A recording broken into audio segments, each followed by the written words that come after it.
ಸ್ನೇಹಿತರೆ ನಮಸ್ಕಾರ. Charts learning in Kannada YouTube ಚಾನಲ್ಗೆ ಸ್ವಾಗತ. ನಾನು ನಿಮ್ಮ ಚಂದನ್ ಗೌಡ. ನಾನೊಬ್ಬ full time stock market trader and trainer ಎರಡೂ ಇದ್ದೀನಿ.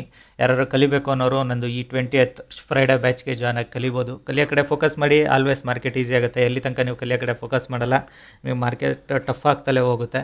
ಸೊ ಮಾರ್ಕೆಟು ನಾನು ಸ್ಟೂಡೆಂಟ್ಸಿಗೆ ಫ್ರೈಡೇ ಕೂಡ ಗೈಡ್ ಮಾಡಿದ್ದೆ. ಮಾರ್ಕೆಟ್ ಇವತ್ತು ಸೈಡ್ ವೇಸ್ ಟು ಬುಲ್ಲಿಶ್ ಆಗುತ್ತೆ ಅಂತ. ಯಾಕೆ ಸೈಡ್ ವೇಸ್ ಟು ಬುಲ್ಲಿಶಲ್ಲೇ ಇರುತ್ತೆ ಮಾರ್ಕೆಟು, ಏನಕ್ಕೆ ನೀವು ಮಾರ್ಕೆಟಲ್ಲಿ ಟ್ರೇಡ್ ಈಸಿಯಾಗಿ ಸಿಗುತ್ತೆ, ಮತ್ತು ಏನು ನಾವು ಜಾಸ್ತಿ ಪಾಯಿಂಟ್ಸ್ಗಳನ್ನ ವೆಯ್ಟ್ ಮಾಡಿದ್ರೆ ಕಡಿಮೆ ಪಾಯಿಂಟ್ಸಲ್ಲಿ ಯಾಕೆ ಮೂವ್ ಆಗಬೇಕು ಅನ್ನೋದನ್ನು ಕೂಡ ಗೈಡ್ ಮಾಡ್ತೀನಿ. ಸೊ ಕಲಿಯೋ ಕಡೆ ಫೋಕಸ್ ಮಾಡಿ, ಆಲ್ವೇಸ್ ಈಸಿ ಆಗುತ್ತೆ. ಸೊ ಇವತ್ತಿಂದು ಡನ್ ಫಾರ್ ದ ಡೇ. ಈ week started with positive. So happy. ನಾನು ಜಾಸ್ತಿ ಎಕ್ಸ್ಪೆಕ್ಟೇಷನ್ ಇಲ್ಲ. ಆಲ್ಮೋಸ್ಟ್ 18,000 ಮಾಡಿದ್ದೀನಿ. ಇದಕ್ಕಿಂತ ಎಕ್ಸ್ಪೆಕ್ಟೇಷನ್ ನಂದು ಇಲ್ಲ. ಸೊ ಒಂದು ಟ್ರೇಡಲ್ಲಿ ಜಸ್ಟು ಆಲ್ಮೋಸ್ಟ್ ಕಾಸ್ಟ್ ಅಂದ್ಕೊಳ್ಳಿ. ಕಾಸ್ಟ್ ಅನ್ನೋದಕ್ಕಿಂತ ಒಂದು 2 ಪಾಯಿಂಟ್ಸಲ್ಲಿ ಎಕ್ಸಿಟ್ ಆಗಿದ್ದೀನಿ. ಸೆಕೆಂಡ್ ಟ್ರೇಡಲ್ಲಿ I got it almost 15-16 points ತನಕಲ್ಲೂ ಕ್ಯಾಪ್ಚರ್ ಮಾಡಿದ್ದೀನಿ. ಎಲ್ಲಿ ಹೇಗೆ ಎಂತ ಅನ್ನೋದನ್ನು ಗೈಡ್ ಮಾಡ್ತಾ ಹೋಗ್ತೀನಿ ನೋಡಿ. ಸೊ ಫಸ್ಟ್ ನೀವು ಕಲಿಯೋ ಕಡೆ ಫೋಕಸ್ ಮಾಡಿ. Don't think it on this profit or loss. ಇದೆಲ್ಲ ಇದ್ದಿದ್ದೇನೆ ಕಲಿತ್ರೆ ಇದೆಲ್ಲ ಈಸಿ ಆಗುತ್ತೆ. ಅದರ್ವೈಸ್ ಮಾರ್ಕೆಟ್ ಯಾವುದೇ ಕಾರಣಕ್ಕೂ ಈಸಿ ಆಗೋದಿಲ್ಲ. ಸೊ ನೀವು ಕಲಿಯೋ ಕಡೆ ಫೋಕಸ್ ಮಾಡಿದರೆ always everything possible in market. ಓಕೆನಾ? ಸೊ ನಿಮ್ಗೆ ಇನ್ನೊಂದು ಹೇಳೋದೇನೆಂದರೆ, ಮಾರ್ಕೆಟ್ನ ಡೈನಾಮಿಕ್ಸು, ನೇಚರು, ಅದು ಯಾವ ಥರ ಮೂವ್ ಆಗ್ತಿದೆ, ನಾವು ಅದೇ ಥರನೇ ಇರಬೇಕು, ಅದೇ ಥರನೇ ಮೂವ್ ಆಗಬೇಕು. ಏನಕ್ಕೆ ನಾನು ಸೈಡ್ ವೇಸ್ ಟು ಬುಲ್ಲಿಶ್ ಅಂತ ಹೇಳ್ತಾ ಇದ್ದೀನಿ ನಿಮಗೆ ಮಾರ್ಕೆಟಲ್ಲಿ, ಏನಕ್ಕೆ ನಾನು ಇವತ್ತು ಸೈಡ್ ವೇಸ್ ಬೀಳುತ್ತೆ ಅನ್ನೋದು ಕೂಡ ಗೈಡ್ ಮಾಡಿದ್ದೆ, ಅದನ್ನು ಕೂಡ ಗೈಡ್ ಮಾಡ್ತಾ ಹೋಗ್ತೀನಿ ನೋಡಿ. ಸೊ ಇವತ್ತು ನಿನ್ನೆ ಫ್ರೈಡೇ ಏನು ಮಾಡಿತ್ತು ಮಾರ್ಕೆಟು, ಒಂದು ಹ್ಯೂಜ್ ಆಲ್ಮೋಸ್ಟ್ ಒಂದು 400 ಪಾಯಿಂಟ್ ರ್ಯಾಲಿ ಮಾಡಿದೆ ಅಲ್ವಾ. So bottom to top almost ಒಂದು 300-400 ಪಾಯಿಂಟ್ ರ್ಯಾಲಿ ಮಾಡಿದೆ. ಮತ್ತೆ 300-400 ಪಾಯಿಂಟ್ ರ್ಯಾಲಿ ಮಾಡಬೇಕು ಅಂದರೆ ಮಾರ್ಕೆಟಿಗೆ ಸ್ವಲ್ಪ ರೆಸ್ಟ್ ಬೇಕು. ಸ್ವಲ್ಪ ನೀರು ಕುಡ್ಕೊಂಡು, ಊಟ ತಿಂಡಿ ಎಲ್ಲ ತಿನ್ನಿಸ್ಕೊಂಡು ಸೆಲ್ಲರ್ಸ್ಗೆ ಬೈಯರ್ಸ್ಗೆ, ಆಮೇಲೆ ಮಾರ್ಕೆಟ್ ಏನಿದ್ರು ಮೇಲೆ ಹೋಗ್ಬೇಕಲ್ವಾ. ಸೊ ಹಾಗಾಗಿನೇ ಇವತ್ತು ಕೂಡ ಇಮಿಡಿಯೇಟ್ ಮೇಲೆ ಹೋಗುತ್ತೆ ಅನ್ನೋದು ತುಂಬ ದೊಡ್ಡ ತಪ್ಪು. ಸೊ ಗ್ಯಾಪ್ ಅಪ್ ಆಗಿದ್ರೆ I accept it. Okay, gap up ಆಗಿದೆ, ಆಲ್ರೆಡಿ ದೊಡ್ಡವ್ರಿಗೆ ಗೊತ್ತಿತ್ತು ಮಾರ್ಕೆಟಿಂದ ಮೇಲೆ ಹೋಗುತ್ತೆ ಅಂತ. ಸೊ ಗ್ಯಾಪ್ ಅಪ್ ಮಾಡ್ಸಿದ್ದಾರೆ ಅಂತ. ಫ್ಲಾಟಿಶ್ ಓಪನ್ ಆಯಿತು. ಫ್ಲಾಟಿಶ್ ಓಪನ್ ಆದಮೇಲೂ this is our support zone. Picture perfect support zone ನಮ್ಮದಿದು. ಓಕೆನಾ? ಇದು ನಮ್ಮ ಸಪೋರ್ಟ್ ಝೋನು. ಇದನ್ನು ಬ್ರೇಕ್ಔಟ್ ಆದರೆ ನಮಗೆ ಎಕ್ಸಾಕ್ಟಾಗಿ ಮಾರ್ಕೆಟ್ ಇನ್ನೂ ಬುಲ್ಲಿಶ್ ಹೋಗುತ್ತೆ. ಇಲ್ಲಾಂದರೆ ಇದು ಆಕ್ಟ್ ಆಸ್ ರೆಸಿಸ್ಟೆನ್ಸ್ ಝೋನಾಗಿ ಆ್ಯಕ್ಟ್ ಮಾಡುತ್ತೆ. These two are the very big support zones for us today. ಮಾರ್ಕೆಟಿಗೆ ಇವತ್ತು ಈ ಲೆವೆಲ್ಲು ತುಂಬಾ ಸಪೋರ್ಟ್ ಝೋನಾಗಿ ವರ್ಕ್ ಮಾಡುತ್ತಲ್ವಾ.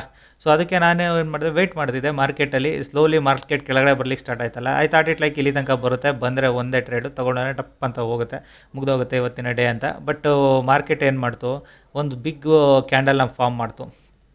ಈ ಬಿಗ್ ಕ್ಯಾಂಡಲ್ ಫಾರ್ಮ್ ಮಾಡಿದಾಗ ಯಾರಿಗಾದರೂ ಅನಿಸುತ್ತಲ್ವಾ, ಇಲ್ಲೇ ತೊಗೊಬೋದಿತ್ತಲ್ವ ಮಾರ್ಕೆಟಲ್ಲಿ, ಅಷ್ಟು ದೂರ ತನಕ ಬರುತ್ತೆ ಅಂತ ವೆಯ್ಟ್ ಮಾಡ್ತಿದ್ದೆ ಅಂತ. ಸೊ ಹಾಗಾಗಿನೇ ನಾನು ಇಲ್ಲಿ ಮಾರ್ಕೆಟಲ್ಲಿ ಟ್ರೇಡ್ ಎತ್ಕೊಂಡೆ. ನಾನು ಒಂದು 5-6 ಪಾಯಿಂಟ್ ಪ್ರಾಫಿಟ್ ತೋರಿಸ್ತಾ ಇತ್ತು ನನಗಿಲ್ಲಿ. I thought it like closing price ತನಕ ಬಂದರೆ, ಟಚ್ ಆದರೆ ನಾನು ಅದನ್ನು ಬುಕ್ ಮಾಡಿಬಿಡೋಣ. ಆಮೇಲೆ ಬೇಕಾದ್ರೆ ಬ್ರೇಕ್ಔಟ್ ಆದಮೇಲೆ ಇನ್ನೊಂದು ಟ್ರೇಡ್ ಬೇಕಾದ್ರೆ ಟ್ರೈ ಮಾಡೋಣ ಅಂತ. ಮಾರ್ಕೆಟ್ ಕ್ಲೋಸಿಂಗ್ ಪ್ರೈಸ್ ತನಕ ಬರಲ್ಲ, ಇಲ್ಲೇ ಡ್ರಾಪ್ ಅಪ್ ಆ್ಯಂಡ್ ಡೌನ್ ಮಾಡ್ತಿತ್ತು. ಸೊ ಕಾಸ್ಟ್ ಎಕ್ಸಿಟ್ ಆದೆ. ಆಲ್ಮೋಸ್ಟ್ ಒಂದು 2 ಪಾಯಿಂಟ್ಸ್ ಪ್ರಾಫಿಟಲ್ಲಿ ಎಕ್ಸಿಟ್ ಆದೆ.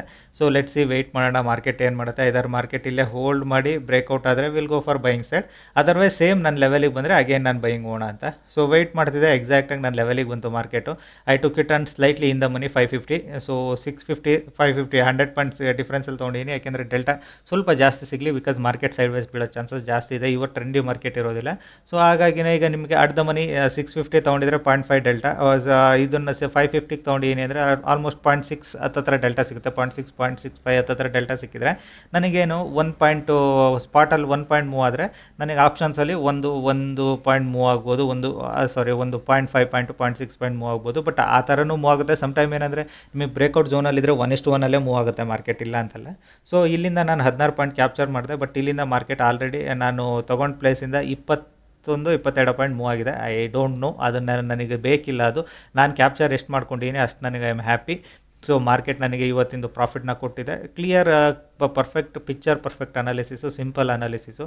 ಇಲ್ಲಿ ಬ್ರೇಕ್ಔಟ್ ಆಗಿದ್ದರೆ, ಇಲ್ಲೇ ಪ್ರಾಫಿಟ್ ಆಗಿದ್ದರೆ ನಾನು ಕ್ಲೋಸ್ ಮಾಡ್ತಿದ್ದೆ. ಅಗೇನ್ ಮಾರ್ಕೆಟ್ ನನ್ನ ಸೇಮ್ ಪ್ಲೇಸಿಗೆ ಬಂದಿದೆ.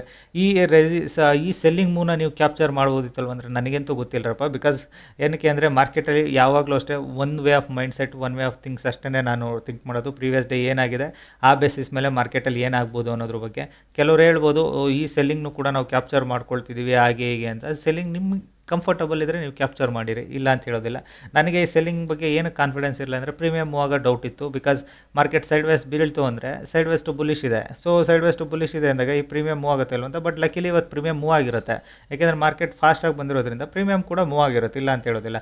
ಇಲ್ಲಿಂದ ಮತ್ತೆ ಸೆಲ್ಲಿಂಗ್ ಹೋಗುತ್ತೆ ಅನ್ನೋದು ಸುಳ್ಳು. ಮಾರ್ಕೆಟ್ ಇಲ್ಲಿಂದ ಸೈಡ್ ವೇಸ್ ಬಿದ್ದು ಮತ್ತೆ ಒಂದು ಸ್ವಲ್ಪ ಬುಲಿಶ್ ಸೈಡೇ ಮೂವ್ ಆಗೋಕ್ಕೆ ಚಾನ್ಸಸ್ ಮಾಡುತ್ತೆ ಹೊರತು ಇಲ್ಲಿಂದ ಡೌನ್ ಸೈಡ್ ಹೋಗೋ ಚಾನ್ಸಸ್ ತುಂಬ ಕಡಿಮೆ ಇದೆ ಮಾರ್ಕೆಟಲ್ಲಿ, ವೆರಿ ಲೆಸ್ ಚಾನ್ಸ್ ಇದೆ. ಓಕೆನಾ? ಸೊ ನಾನು ಸ್ಟೂಡೆಂಟ್ಸ್ದು ಮೆಸೇಜಸ್ ನೋಡ್ತಿದ್ದೆ. ಐ ಡೋಂಟ್ ನೋ ಇವಾಗಿನ ಮೆಸೇಜಸ್ಗಳು ಈ ಲೆವೆಲಲ್ಲಿ ಯಾರು ಟ್ರೇಡ್ ಮಾಡಿದ್ರೆ ಮೆಸೇಜ್ಗಳು ನೋಡಿಲ್ಲ. ತುಂಬ ಜನದ ಮೆಸೇಜ್ ನೋಡಿದೆ ನಾನು, ಸರ್ ನಾವು ಇಲ್ಲೇ ಟ್ರೇಡ್ ಎತ್ಕೊಂಡಿದ್ದೀವಿ ಅಂತ. ತುಂಬ ಜನದ್ದು ಹ್ಯಾಪಿ, ಇಲ್ಲ ಅಂತ ಹೇಳೋದಿಲ್ಲ. ನೀವು 20 ಪಾಯಿಂಟ್ ಆರು ಕ್ಯಾಪ್ಚರ್ ಮಾಡಿರಿ, 10 ಪಾಯಿಂಟ್ ಆರು ಕ್ಯಾಪ್ಚರ್ ಮಾಡಿರಿ, ಇಲ್ಲ ಅಂತ ಹೇಳೋದಿಲ್ಲ. ಬಟ್ ಇದು ಸ್ವಲ್ಪ ರಿಸ್ಕಿ ಟ್ರೇಡ್ ಅನಿಸಿತ್ತು ನನಗೆ, ಅದಕ್ಕೆ ನಾನು ತೊಗೊಳ್ಳಿಲ್ಲ ಇಲ್ಲಿ. ಏನಕ್ಕೆ ಅಂದರೆ ನಾನು ಸ್ಟಾಪ್ ಲಾಸ್ ಏನಾದರೂ ಮಾರ್ಕೆಟ್ ಇಲ್ಲಿ ತನಕ ಡ್ರ್ಯಾಗ್ ಔಟ್ರೆ ಒಂದು ಸ್ಟಾಪ್ ಲಾಸ್ ಎತ್ಕೊಂಡ್ಬಿಡುತ್ತಲ್ಲ ನಂದು ಅನ್ನೋದು ಒಂದೇ ರೀಸನಿಗೆ ನಾನು ತೊಗೊಳ್ಳಿಲ್ಲ. ಕೆಲವ್ರದ್ದು ಮೆನ್ಷನ್ ಮಾಡಿರೋದು ನೋಡಿದೆ, ಸರ್ ಡೋಜಿ ಕ್ಯಾಂಡಲ್ ಆಯಿತು ಅದಕ್ಕೆ ತೊಗೊಂಡು ಅಂತ. ಅಫ್ಕೋರ್ಸ್ ನೀವು ಡೋಜಿ ಕ್ಯಾಂಡಲ್ ಆಗಿದೆ ತೊಗೊಳ್ಳಿ, ಇಲ್ಲ ಅಂತ ಹೇಳೋದಿಲ್ಲ. ಬಟ್ ನಿಮ್ಮ ಸ್ಟಾಪ್ ಲಾಸ್ ಏನು ಗೊತ್ತಾ, ನಾನು ಗೊತ್ತಿರೋಂಗೆ ನಿಮ್ಮ ಸ್ಟಾಪ್ ಲಾಸ್ ತುಂಬ ಸ್ಮಾಲ್ ಇರಬೇಕು. ಇಷ್ಟೇ ನಿಮ್ಮ ಸ್ಟಾಪ್ ಲಾಸ್ ಇಟ್ಕೊಂಡು ಟ್ರೇಡ್ ಮಾಡಬೇಕು ಆವಾಗ ಡೋಜಿ ಕ್ಯಾಂಡಲ್ ಆಗಿದೆ ಅಂತ. ಯಾಕೆಂದರೆ ಮಾರ್ಕೆಟಲ್ಲಿ ಎರಡೂ ಆಪ್ಷನ್ ಇರುತ್ತೆ. ಡೋಜಿ ಇದ್ದಾಗ either it will bounce, either it will same candle. Actually ಇದು ಮೇಲೆ ಹೋಗಿದೆಯಲ್ಲ, ನಾನು ಎಕ್ಸ್ಪೆಕ್ಟ್ ಮಾಡ್ತಿದ್ದೆ ಇಲ್ಲಿ ತನಕ ಸೇಮ್ ಕ್ಯಾಂಡಲೇ ಬರುತ್ತೆ ಅಂತ, ಬಟ್ ಬರಲಿಲ್ಲ, ಮೇಲೆ ಉಲ್ಟಾ ಹೋಗಿದೆ. ಸೊ ಉಲ್ಟಾ ಹೋದಾಗ ಬಯರ್ ಫೇವರಾಗಿ ಹೋಗಿದೆ, ಬಯರ್ ಮಾರ್ಕೆಟ್ ಬೈ ಫೇವರಾಗಿತ್ತು. ಸೊ ಪ್ರಾಫಿಟ್ ಮಾಡಿದ್ದೀರಾ, ಹ್ಯಾಪಿ, ಇಲ್ಲ ಅಂತ ಹೇಳೋದಿಲ್ಲ. But careful. ಆ ಥರ ಇದ್ದಾಗ ನಿಮ್ಮ ಸ್ಟಾಪ್ ಲಾಸ್ನ ಕಡಿಮೆ ಇಟ್ಕೊಂಡು ಟ್ರೇಡ್ ಮಾಡಿ, ಸ್ವಲ್ಪ ಕಡಿಮೆ ಇಟ್ಕೊಂಡು ಟ್ರೇಡ್ ಮಾಡಿ ಸ್ಟಾಪ್ ಲಾಸ್ಗಳನ್ನ. ಏನಕ್ಕೆಂದರೆ ಅದು ಕನ್ಫ್ಯೂಷನ್ ಸ್ಟೇಟಸ್ ಮೈಂಡು. ಯಾಕೆಂದರೆ 3-4 ಕ್ಯಾಂಡಲ್ ಕಂಟಿನ್ಯೂಸ್ ಆಗಿ ಬೀಳ್ತಾ ಇದೆ ಅಂದಾಗ ಇನ್ನೊಂದು ಕ್ಯಾಂಡಲ್ ಬರೋದೇನು ದೊಡ್ಡ ವಿಷಯ ಆಗಿರಲ್ಲ. ಅದಕ್ಕೋಸ್ಕರ ಇದನ್ನು ಕೆಲವರು ಹೇಳ್ಬೋದು, ಸರ್ ಇದು ಪಿಕ್ಚರ್ ಪರ್ಫೆಕ್ಟಾ ಬ್ರೇಕ್ಔಟ್ ಪ್ರೈಸ್ ಆ್ಯಕ್ಷನ್ ಅಂತ. ಮಾರ್ಕೆಟ್ನ ವೈಡರ್ ರೇಂಜಲ್ಲಿ ನೋಡಿ, ನಿನ್ನೆ ಇಷ್ಟು ಫಾಸ್ಟ್ ಮೂವ್ ಬಂದಾಗ ಇದು ಯಾವ ಬ್ರೇಕ್ಔಟ್ ಇದು, ಇದೇನೂ ಅಲ್ಲ, ಇದು ಮಾರ್ಕೆಟಿಗೆ ಏನೂ ಅಲ್ಲ, ನಥಿಂಗ್. ಅದಕ್ಕೇ 2 ಕ್ಯಾಂಡಲ್ ಅಷ್ಟು ಫಾಸ್ಟ್ ಮೂವ್ ಆಗಿದ್ದು. ಈ 2 ಕ್ಯಾಂಡಲ್ ಏನಕ್ಕೆ ಫಾಸ್ಟ್ ಮೂವ್ ಆಯಿತು ಅಂದರೆ ಅದೇ ರೀಸನು, ಅದೇ ಪ್ಲೇಸಿಗೆ ಬಂದು ಮತ್ತೆ ಹೋಲ್ಡ್ ಮಾಡ್ತಾ ಇದೆ. ಬಿಕಾಸ್ ಮಾರ್ಕೆಟ್ ಇಲ್ಲಿಂದ ಮತ್ತೆ ಅದು ಸೈಡ್ ವೇಸಾಗಿ ಮೇಲೆ ಬರಬೇಕು ಹೊರತು ಕೆಳಗಡೆ ಹೋಗೋದಿಲ್ಲ ಮಾರ್ಕೆಟು. ಬಿಕಾಸ್ ನಿನ್ನೆ ಮಾರ್ಕೆಟು ಫ್ರೈಡೇ ತುಂಬ ದೊಡ್ಡ ಮೂವ್ ಕೊಟ್ಟಿರೋದ್ರಿಂದ ಸ್ವಲ್ಪ ಮಾರ್ಕೆಟ್ ರೆಸ್ಟ್ ತೊಗೊಳ್ತಿದೆ. ಒಂದು ಸ್ವಲ್ಪ ಹೊತ್ತು ಮಲಗಿ ಎದ್ದು ಕೂತು ಎಲ್ಲ ಮಾಡುತ್ತೆ ಇವತ್ತು. ಆಮೇಲೆ ನೋಡೋಣ ನಾಳೆಗೆ ಮಾರ್ಕೆಟ್ ಎಲ್ಲಿ ಓಪನ್ ಆಗುತ್ತೆ, ಎಲ್ಲಿ ಓಪನ್ ಆದಮೇಲೆ ಏನು ಅನ್ನೋದು. ಅದು 3:30ಗೆ ನಾನು ನಮ್ಮ ಸ್ಟೂಡೆಂಟ್ಸ್ಗಳಿಗೆ ಗೈಡ್ ಮಾಡೋಕ್ಕೆ ವೀಡಿಯೋ ರೆಡಿ ಮಾಡ್ತೀನಲ್ಲ, ಅವಾಗ ಅದರಲ್ಲಿ ಡೆಫಿನೆಟಾಗಿ I will guide that. So ಇವಾಗಂತೂ present market sideways to bullish ಇದೆ. ಯಾರು ಪ್ರಾಫಿಟ್ ಮಾಡ್ಕೊಂಡಿದ್ದಾರೆ just move out from the market. ಆದಷ್ಟು ಔಟ್ ಆಫ್ ದ ಮನಿ ಇವತ್ತು ಟ್ರೇಡ್ ಮಾಡೋಕ್ಕೆ ಹೋಗ್ಬಿಟ್ಟು. Out of the money premium decay ತುಂಬ ಫಾಸ್ಟಾಗಿ ಆಗುತ್ತೆ. ಏನಕ್ಕೆ ಅಂದರೆ ಫ್ರೈಡೇ ಮೂವ್ ಆಗಿದೆಯಲ್ಲ ಮಾರ್ಕೆಟು, ಪ್ರೀಮಿಯಮ್ಸ್ಗಳು out of the money premium spike ಆಗಿರುತ್ತೆ. ಸೊ ಅವು ಇವತ್ತು ಡಿಕ್ರೀಸ್ ಆಗ್ತಾ ಬರ್ತವೆ, ರೆಡ್ಯೂಸ್ ಆಗ್ತಾ ಬರ್ತವೆ. ಸೊ ಅದಕ್ಕೋಸ್ಕರ ಔಟ್ ಆಫ್ ದ ಮನಿನ ಟಚ್ ಮಾಡೋಕ್ಕೆ ಹೋಗ್ಬಿಡಿ. ನಾನು ಕೂಡ ಅಷ್ಟೇ ಅರ್ಧ ಮನಿನೇ ಟಚ್ ಮಾಡಿಲ್ಲ ಇವತ್ತು, ನಾನು ಇನ್ ದ ಮನಿಗೆ ಹೋಗಿದ್ದೀನಿ. ಸೊ ಇನ್ ದ ಮನಿ ತೊಗೊಂಡು ಪ್ರಾಫಿಟ್ ಮಾಡಿದ್ದೀನಿ. ಬಿಕಾಸ್ ಸೈಡ್ ವೇಸ್ ಇದೆ, ಭಯ ಇರಲ್ಲ. ಇನ್ ದ ಮನಿ ತೊಗೊಂಡ್ರು ಆರಾಮ್ಸೆ ದುಡ್ಡು ಆಗುತ್ತೆ ಬಿಡು, ನೋಡೋಣ ಅನ್ನೋದಕ್ಕೋಸ್ಕರನೇ. ಸೊ ನಾನು ತೊಗೊಂಡಿರೋದು ಎಕ್ಸಾಕ್ಟಾಗಿ 220ಗೆ ತೊಗೊಂಡಿದ್ದೀನಿ. It went up to I guess 246 ತನಕಲೂ ಹೋಗಿ ಬಂದಿದೆ. ನಾನು 235ಗೆಲ್ಲ ಎಕ್ಸಿಟ್ ಆಗಿದ್ದೀನಿ. ಬಟ್ 246 ತನಕಲೂ ರೀಚ್ ಆಗಿ ಬಂದಿದೆ ಮಾರ್ಕೆಟು. That's okay. ಅಷ್ಟು ದೂರ ಹೋಗುತ್ತೆ ಅನ್ನೋದು ನನಗೇನು ಕನಸು ಬಿದ್ದಿರಲ್ಲ. ನಮ್ಗೆ ಯಾರೂ ಪ್ರಿಡಿಕ್ಟ್ ಮಾಡೋಕ್ಕಾಗೋದಿಲ್ಲ. ಅದಕ್ಕೆ ಹೇಳೋದು, ನಿಮ್ಮದೇನಿದೆ ದಿನದ್ದು ಟಾರ್ಗೆಟ್ ರೀಚ್ ಆಯಿತಾ, ಸೇ ಥ್ಯಾಂಕ್ಸ್ ಟು ಮಾರ್ಕೆಟ್. ಇವತ್ತಿನ ದುಡ್ಡು ನನಗೆ ಕೊಟ್ಟಿದೆಯಪ್ಪ, happy, done for the day. 10:50 9 ಕಾಲಿಂದ 10 ಕಾಲು 10:30 1.5 ಗಂಟೆಯಲ್ಲಿ ನೀನು ನನ್ನ ದುಡ್ಡು ಕೊಟ್ಟಿದೆಯಾ, ಸಾಕು ನನಗೆ, ಹ್ಯಾಪಿ ಅಂತ ಹೇಳಿಕೊಂಡು ಟಾಟಾ ಬಾಯ್ ಬಾಯ್ ಹೇಳೋದನ್ನ ಕಲಿಯಿರಿ, ಅಭ್ಯಾಸ ಮಾಡ್ಕೊಳ್ಳಿ. ಆಲ್ವೇಸ್ ಈಸಿ ಆಗುತ್ತೆ ಮಾರ್ಕೆಟು. ಸೊ ಆದಷ್ಟು ಕೂಡ ನಿಮಗೆ ಜೆನ್ಯೂನ್ ಪೀಪಲ್ಸಿಂದ ಕಲಿಯಲಿಕ್ಕೆ ಸ್ಟಾರ್ಟ್ ಮಾಡಿ, ಕಲೀರಿ. ಅದುವಾಗ ಎಲ್ಲದು ಈಸಿ ಆಗುತ್ತೆ. ನಿಮ್ಮ ಅನ್ವಾಂಟೆಡ್ ಕ್ವಶನ್ಸ್ಗಳಿಗೆ ನನ್ನ ಹತ್ರ ಆನ್ಸರ್ಸ್ ಇಲ್ಲ, ನಾನು ಆನ್ಸರ್ ಮಾಡೋಕ್ಕೂ ಇಂಟ್ರೆಸ್ಟ್ ಇಲ್ಲ ನನಗೆ. ಯಾರೋ ಒಬ್ಬರು ಫ್ರಾಡ್ ಮಾಡ್ತಾರೆ ಅಂದರೆ ಎಲ್ಲರೂ ಫ್ರಾಡರ್ಸ್ ಅಲ್ಲ, ಯಾರೋ ಒಬ್ಬರು ಜೆನ್ಯೂನ್ ಇದ್ದಾರೆ ಅಂದರೆ ಎಲ್ಲರೂ ಜೆನ್ಯೂನು ಅಲ್ಲ. ಅದು ನಿಮ್ಗಳು ಅರ್ಥ ಮಾಡ್ಕೊಬೇಕು. ಅದು ಅರ್ಥ ಆಗೋಕ್ಕೆ ನಿಮಗೆ ಮಾರ್ಕೆಟಲ್ಲಿ ಸ್ವಲ್ಪ ದಿನ ಟೈಮ್ ಹಿಡಿಯುತ್ತೆ. ಯಾಕೆಂದರೆ ಹೊಸ್ದಾಗಿ ಬಂದಾಗ ಎಲ್ಲದಕ್ಕೂ ಅದೇ ಅನಿಸ್ತದೆ, ಎಲ್ಲ ವಸ್ತು ಕಾಣಿಸ್ತಿರುತ್ತೆ. ದೊಡ್ಡ ಅಮೌಂಟ್ಗಳು ಯೂಟ್ಯೂಬಲ್ಲಿ ಕಾಣ್ತಾ ಇರ್ತವೆ, ಲಕ್ಷಗಳು ಕಾಣ್ತಿರ್ತವೆ, 2 ಲಕ್ಷ 3 ಲಕ್ಷ 5 ಲಕ್ಷ ಎಲ್ಲ ಕಾಣ್ತಿರುತ್ತೆ ಅಮೌಂಟು.